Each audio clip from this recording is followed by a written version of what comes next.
Friday Football Fever, sponsored by GTCC and Shift Ed. Week 7 of the high school football season is now officially in the books, guys, so you know what that means. It's time for another edition of Friday Football Fever. And we are getting to the exciting and the important part of the season now. Yeah, we are. Conference play is beginning across the Triad tonight. So let's head out to Randolph County for our GTCC Game of the Week. It's a rivalry matchup between undefeated Eastern Randolph and 3-2 Southwestern Randolph. On the opening drive, Cougars quarterback Noah Steele with the keeper. He makes a man miss. Whoop! For a first down, a 12-yard pickup. But the Wildcats brought the heat tonight, and ball is handed off to Jaden Spinks. He walks it in to put Eastern on the board first. In the second quarter, it's still only 7-0. Cade McCollum grabs the high snap. He hits the quarterback keeper, tricking everyone, and has a clear lane in. The Wildcats lead 14-0. Eastern getting the job done on defense too tonight. The Cougars are driving. It's deflected and then intercepted. It's all Eastern in this one. The Wildcats are now 6-0, winning 49-0. Now it's time to check in on one of the oldest rivalries here in Greensboro, as undefeated Dudley made the short trip over to Smith. First quarter, it's Smith's ball. It's a high snap, and that's not what you want to see. But he would be able to recover and throw it away to avoid the sack. Dudley ball now, and it's Jaquez Crawford hitting the Howard commit C.J. Neely for the huge play. Watch him just breaking tackles to set up the Panthers and Crawford this time. He hits the South Florida commit Cordell Bartley over the middle, and Bartley is in, making it 7-0 Dudley. Ooh, nice. Yeah, he's strong, right? Smith back on offense, and it's Ja'Kai Neal. He takes the hand off, but he stopped by Jashir and Robert McCullum. Smith, they couldn't get much of anything going tonight as Dudley goes on to win this thing 49-6. Now, Reedville, they're off to a perfect 5-0 start to the season, lighting up the scoreboard, averaging 40 points per game headed into tonight's matchup at McMichael. And they'd hit that number tonight plus some. On the second play of the game, it's Deontay Neal rolling out. He finds a wide open Kendra Harrison, takes it up the sideline, untouched to the house for the TD.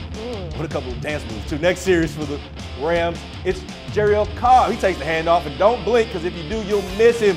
He's gone 52 yards later. It's another Reedville touchdown. 3 series for the Rams and 3 scores. Neal to the air once again. This time it's Jakari Penix on the receiving end as Reedville extends their lead in the first quarter. And how many quarterbacks do you know that return punts? Well, not a lot. Just watch Deontay Neal. He fields it, hits the sideline, making defenders miss with ease. And watch that spin move. It's too sweet. So good, as he's in for another 6. Reedville rolls to the 66-0.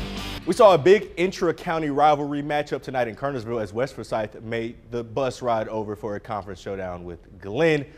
And we start with the Titans knocking on the goal line, and it's Darrell Page punching it in for the short yardage score, making it 6-0 West Forsyth.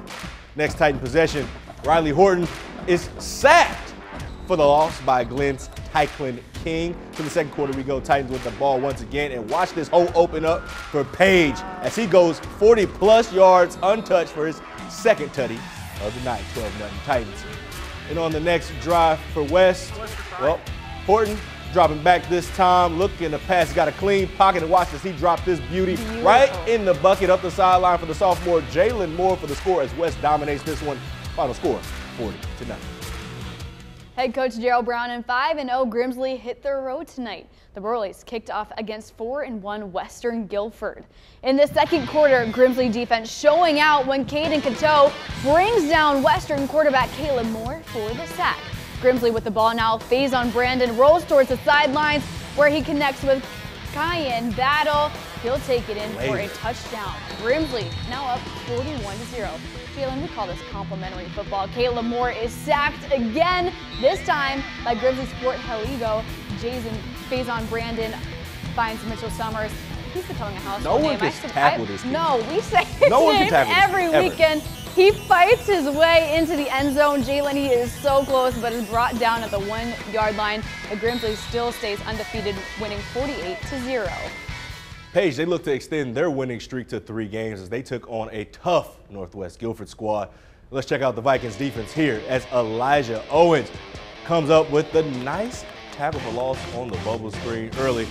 Northwest on offense now, and we've got a shipload of Pirates coming up with the stop behind the line of scrimmage. A lot of defense in this one I like early. what you did there, Vikings, okay, you like that? Picking up some momentum here. It's Anders Mitchell. He hits Quincy Bell, and look at Bell make a couple moves and pick up the first down to move the chain. Same drive.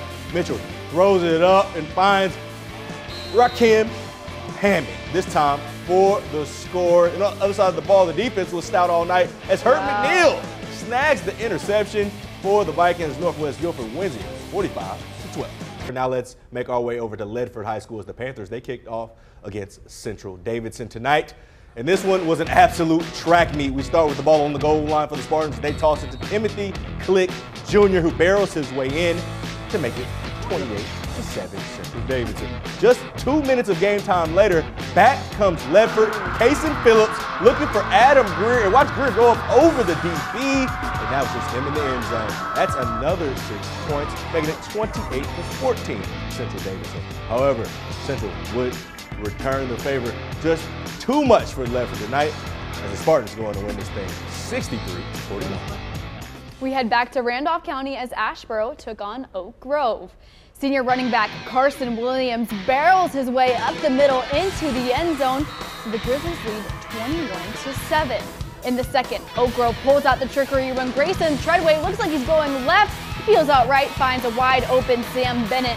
Oak Grove extends the lead, but Ashboro would cut the lead to 14 by half. The Grizzlies kept the momentum on their side though, Jalen, in the third. It's Williams again cutting his way in the middle to the end zone. No, you cannot. Oak Grove takes this one 45-28. And now it's time for our Shift Ed Play of the Week. For this one, we go back to actually Monday night, a very special game where Cummings High School honored one of their own. Gives me the chills. Yeah, 2 weeks ago, the Cummings community lost Malik Mebin, a sophomore who was just 15 years old. Mebin collapsed on the field at practice and ultimately passed away. Well, in their first game back on the field, the Cavaliers honored their fallen teammate the only way they knew how. They scored 63 points to honor big number 63, and it's only right that this long touchdown from Devin Williams is our Friday Football Fever Shift Ed Play of the Week. We got 5 big games in the running for our next GTCC Game of the Week. Northern Guilford takes on Northwest Guilford. Reedville hosts West Stokes. Oak Grove will travel to North Davidson. Western Alamance meets up with Williams, and West Forsyth kicks off against Reagan. Just head on over to WFMInews2.com, click on the Game of the Week story to cast your vote.